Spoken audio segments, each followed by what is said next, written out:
Good morning, David. Happy Monday. Good to see you. As always, flattish open, but the S&P again at a new high, and the markets keep rotating around. That's the key story for the month of August. In fact, it's been the key story all throughout the year. Take a look at the major indices. The big winners as we close out August essentially are the bank stocks and technology, which have held up very well. Flattish open on banks, tech still doing well, materials okay. Energy is one of the only sectors that's down on the month. A little surprised that it's such a quiet open for energy, given all the turmoil with the hurricane down in New Orleans. But you see here, flattish open. Oil's holding in there, down slightly, about $68 here. The key story here was really what was going on with the Federal Reserve and where they might be going here, but less fears of an aggressive Fed. That's the sort of message over the weekend I heard from all the traders I talked to. The key Powell takeaway, well, they'll taper a little sooner, but there's much lower chance of a multiple 2022 rate hikes. And I think the key story is much less chance of a taper tantrum in general. A lot calmer atmosphere around the Fed. COVID, hard to describe. The market seems to be believing it can work through it despite the high levels of positives that we're seeing for some people, even amongst people who've been vaccinated.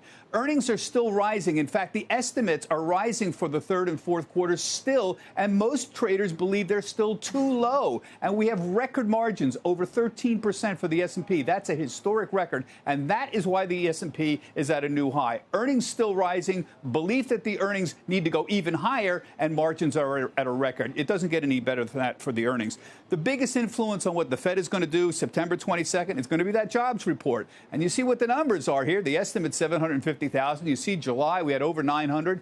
June, we had over 900,000. So the key story here is the bar to not taper is very high, but I think the bar to begin early rate hikes is also very high at this point. So it's sort of a Goldilocks situation here. They're fine with the tapering, fine with putting off rate hikes in 2022. The seasonal weakness we're seeing, that's pretty well known. We know this pretty well, what's going on here. We know August and September are the two weakest months of the year. So we have three really weak months of the year, September, February, and August, and we're right in the middle of the two weakest months here. September is the weakest month in general. That's what we're going into. February is also generally a down month. This is since 1945, the averages.